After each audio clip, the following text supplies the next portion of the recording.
Hello everyone. आज मेरे junior से बात हुई और मैंने जो उससे डिस्कशन की एआई के ऊपर, मैंने सोचा मुझे आपके साथ में शेयर करनी चाहिए। तो हुआ ये कि मेरे जूनियर का फ़ोन आया और वो मुझसे अपने जॉब के बारे में बात कर रहा था, उसको जो टास्क मिला उससे रिलेटेड बात कर रहा था। उसने बताया कि एआई टूल्स की हेल्प से उसकी प्रोडक्टिविटी कितनी अच्छी हुई है। जो टास्क 4 दिन में होना था वो 4 घंटे में कर लेता है। उसने कई प्रोजेक्ट्स के अंदर ऐसे-ऐसे टेक्निकल चीज़ें जो काफ़ी मुश्किल थी, जिसको रिसर्च करने में टाइम लगता था, वो उसने बहुत कम समय में चैट जीपीटी और गिटहब कोपायलट की मदद से कर ली और उसको एप्रिसिएशन भी मिला और बहुत अच्छी बात। लेकिन उसने यही बात कही कि उसको एक तरह की एंग्ज़ायटी हुई उसके बाद कि ऐसा अगर हो कभी कि एआई ना रहे, तब हम क्या करेंगे?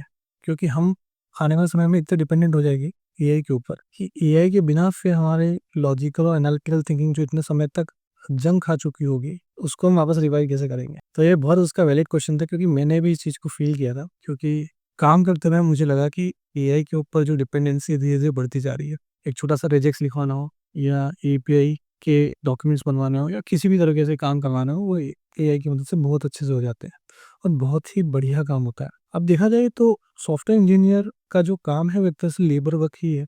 वो जो पूरे कोड को लिखता है, वो piece by piece, line by line, each and every जो वर्ड है वो लिखता है। बहुत समय कॉपी करता है, लेकिन होता ये है कि उसको इंटीग्रेट करते समय कई सारे चेंजेस करने होते हैं और ये एक तरह से लेबर वर्क है। का स्मार्ट वर्क तो कहा जाएगा इसको लेके, इसमें आपकी मेहनत ज़्यादा लगती है।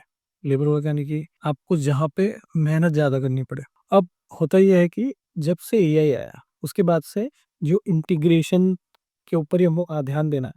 यानी कि चीज़ें करने के बाद में चीज़ें सही चल रही, टेस्ट करने के बाद उसमें जो छोटे-मोटे चेंजेस हम कर लेते हैं, जो मेन पीस ऑफ कोड जो है वो लिख के मिल जाता है एआई से। और यही जो थी एक एंग्ज़ायटी का कारण बना मेरे जूनियर के मन में। उसने जब मुझसे ये चीज़ शेयर करी, तब मैंने ये सोचा कि सच में आने वाले समय में हम लोग एआई पे डिपेंडेंट हो जाएँगे। अब आप देख ही सकते हैं कि एआई जो है वो रोज़मर्रा में आने वाली हर चीज़ में इस्तेमाल हो रहा है। हर कोई व्यक्ति छोटे से छोटे चीज़ लगवाने के लिए भी एआई का इस्तेमाल कर रहा है। तो हम लोगों की जो ये डिपेंडेंसी एआई के ऊपर, ये हमारी क्रिटिकल थिंकिंग और रीज़निंग एबिलिटी के ऊपर एक तरह से जंग पैदा करने का काम कर रही है। हम लोगों की ये स्किल्स जो है आने वाले समय में इतनी कम हो जाएँगी और हम लोग इतने डिपेंडेंट हो जाएँगे कि हम छोटी से छोटी चीज़ के लिए एआई का इस्तेमाल करेंगे। और ये जो उसकी एंग्ज़ायटी थी, ये एक वैलिड एंग्ज़ायटी थी और ये शायद मोस्ट ऑफ सॉफ्टवेयर डेवलपमेंट करने वाले लोगों के अंदर हो सकता है हो। और होगा ये कि आने वाले समय में जो जॉब्स हैं, मेरा ऐसा मानना है, ये मैं कहीं पढ़ के नहीं बता रहा, या मैंने जो एनालिसिस किया है उसके बेस पे मुझे लगता है कि आने वाले समय में जो बिज़नेस एनालिस्ट लेवल और आर्किटेक्ट लेवल की जॉब है, वो सर्वाइव करेगी। जहाँ पे क्लाइंट इंटरेक्शन होता है और जब वो एक आर्किटेक्चर पूरा तैयार कर लेते हैं ऑन पेपर, उस आर्किटेक्चर को वो एक आने वाले समय में काफ़ी एडवांस मशीन को देंगे।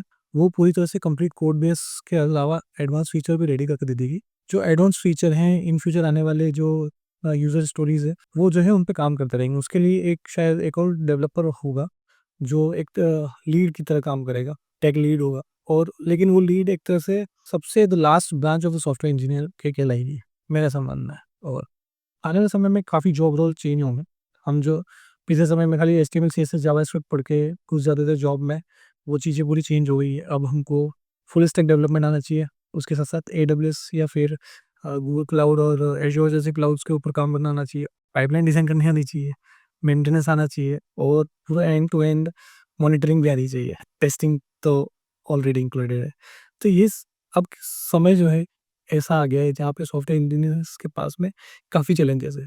इतने चैलेंजेस है कि वो अब जो है वो पढ़-पढ़ के थक चुका है। एक ह्यूमन ब्रेन कितना करेगा? एक लिमिट होती है और एक टाइम होता है, उस टाइम के अंदर ही वो काम हो सकता है। हर चीज़ की एक लिमिट होती है, देयर इज़ अ लिमिट। आप जो है उस लिमिट को क्रॉस नहीं कर सकते एज़ अ ह्यूमन, लेकिन हाँ, मशीन कर सकती है। तो एआई जो है, अभी तो जो है वो काफ़ी बेबी फेज़ में है बच्चे। अभी धीरे-धीरे जब वो अडल्ट फेज़ में आएगा, तब एआई का जो आप रूप देखोगे वो दैट वुड बी अनबिलीवेबल। अभी तो आप बिलीव नहीं करोगे, लेकिन उस वक़्त होगा, ये चीज़ें होंगी। तो और कोई इस तरह से रिलेटेड चीज़ें होंगी, मैं आपके साथ ज़रूर शेयर करूँगा। तब तक के लिए बाय।